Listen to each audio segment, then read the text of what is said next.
ninyo kay kailangan ko kinsa kamo sa unsay rason nga ang pagburot sa budget gipadako para asa nga nagka-problema kita karon we still have 1.3 billion na bayro nun sa suppliers. Wala pa ni bayad sa bangko. Utang pa lang kini ang atong gabayran. Hinahinay kada bulan ko gabayad. Kay ngano, gakaluoy ako gaana ang mga supplier gahilak sa ako atubangan. Dili ra ba gyud ko ganahan nga naay hila kanako. Kay una mangutana ko nila usa kung sala ninyo. Ngano hilakan ko ninyo? Ngayon sila maluoy lang ta ka man Juliet. Kay pobre ni mura gini among isaligan. So hinaot ang incompetence sa mga department head kung kinsa kamo sa uban nato nga mga trabahante, please pag-usab na kamo kay year 2026 na. Please lang. No, kung nahimo na ninyo sa previous administration, ayaw na himuan sa ako. Please lang. Kay maayo kay ko basta kwarta. Mo tanaw, mo iha, mo kwenta, dili ko ninyo pwede ilaron. Kung previous administration na governor, dili siya inana ka hardworking, dili mo tutok, kaisalig lang sa mga sako, ako dili, ako gid kapangunay.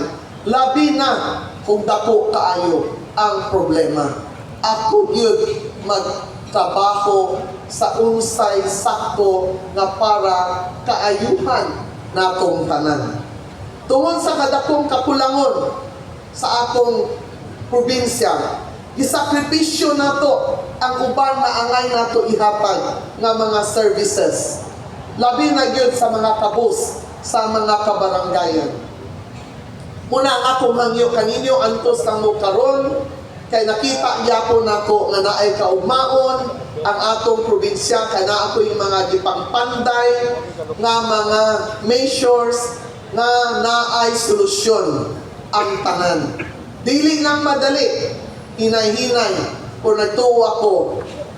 Kung naa ka mo, labi na yun, naa si Mayor Clarex, tata, ang atong mayora tata o nasa likod, naa si Vice Mayor Guapa Rodriguez Bebot, naa si Regine, nagtuog ko kini mga babae nga atubang nako karon. So nagtuog ko nga mutabang mo kay dako kay ng kwarta sa city, pasig inyo sa iangot gamay sa probinsya, di ba? Katawa sila. Diba, Regine? So tiani mo si Daddy tabangan nato si Juliet Uy. Naghangyo ako kaninyo, maminaw mong tanan. Naakaroon si Bebot Vice Mayor Rodriguez. Naakaroon si Kapitana Regine. Naa si Ma'am Tata, ang atong little mayor sa City of Cagayan de Oro. Tabangan ko ninyo pag-develop sa atong Pilay Sports Center. Okay? Kung sa inyong tapang ni Ana, sharing kita sa income with the approval of SP. Okay? Tabangan ko ninyo isulod sa inyong programa kay para kitang tanan, syudad o province mo gamit ni Ana. Wala na tayo rental.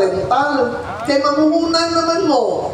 Pero kung naa mag-rental, dili ka mo ang magbayad, kay magbutakan mo pundo ni Ana. Ang magrental na tagagawas, ato na lang sabutan, pila ang percentage with the approval of sanggunian. Muna ako hangyo sa inyo, hagit na ko, kang Bebot, kini si Bebot isugsad ni. Labaw pa ni nako, ay gininyo ni, ayaw gininyo ni, kuani ni, kay kahadlok si Kong Rufus ani.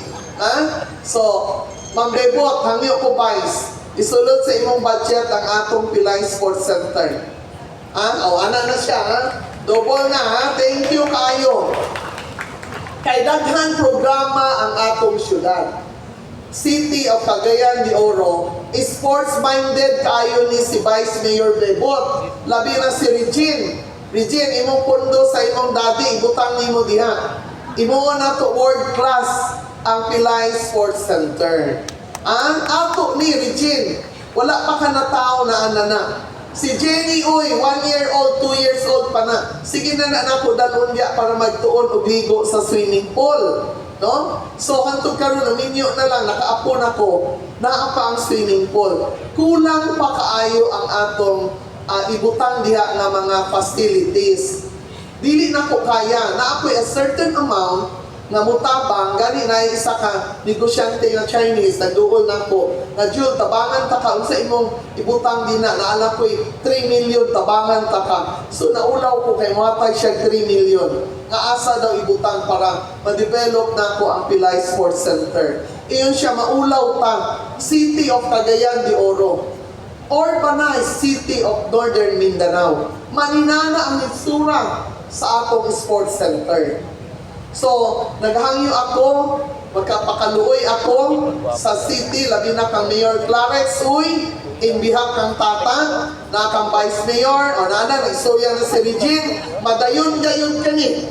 Kaya nagkuha na sila, o istorya na sila, pila-ila ka. Kamoy magtrabaho, ana, dili ko mangayo a single cent. Kamoy magtrabaho kung unsa inyong angay i-develop. Kung natay building din na, nakita na to, daot na kaayo, dili na magamit, pwede na to na iparental, pwede ta sharing sa city o province. Regine, utangan mo na bago nga building, ha? Okay? O pati na ang atong sa bleacher, kaya delikado na siya nga mahugmo, no? So, daghan kaayo mga igsuon, na angay na to i-develop sa atong facilities, sa atong Misamis Oriental, na kita yutang, pero kulang kita og facilities. Nagtuo ako na naakaroon si Ma'am Bebot, si Kapitan Regine, na si Mayura Tata, Sheila, ayong tago diya, naanak rin ba na siyang naong. O, karon mo uli ka, dili ka pwede, nga dili ka mag-report sa Mayor Clarence. Ato yun ayuhon ang Pilay Sports Center ay para ni sa katawhan sa syudad ug labaw sa tanan sa Misamis Oriental. Pero nagtuo ako, the more benefited yun ani, kinsay maka-benefit ani, taga-syudad. Asa man paingon ang mga tao sa syudad. Ayun na to na, kutang tagwapa nga, pickleball. Di ba? Badminton, tanan. Name it. Ato ibutang tanan din na. So si Kit Kai, nagsulti na nako ang tabang sad ang left Kit Kai. So, magpasalamat ta nga daghan gasalig ka na to. O kung naa kamoy itabang, kamoy magtrabaho, dili ko mangayo sa inyong pundo. Para kamura mag-decide unsa, igo lang kami mag-approve with the approval of SP. So tanan kaninyo, salamat kaayo sa inyong gihatag na panahon karong kapuna, ug nagtuo ako sa akong pag-istorya karon, manaa gayoy kaugmaon pa. Better yun ang atong Misamis Oriental. We will make Misamis Oriental a better place to live more and more years to come. Daghang salamat sa tanan. May hapon and Happy New Year to all of you.